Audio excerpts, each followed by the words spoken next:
Welcome to Luca is a billionaire, where the only thing I invest in is your answers.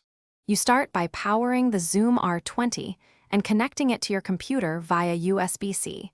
This makes the unit visible to your DAW.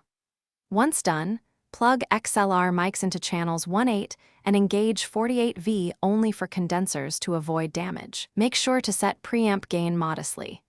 Aim for peaks around -6 dB to preserve headroom, and select the R20 as the audio device in system settings so recording software recognizes inputs immediately.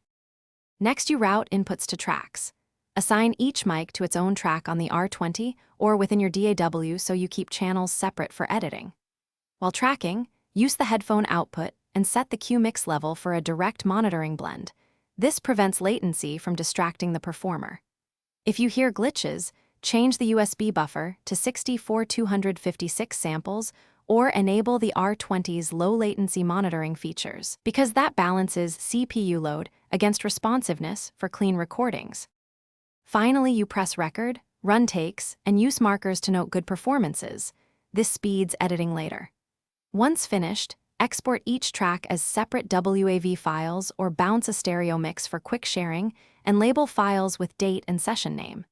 If you encounter dropouts or the R20 disappears, first reset the USB driver, swap the USB-C cable, or try a different USB port.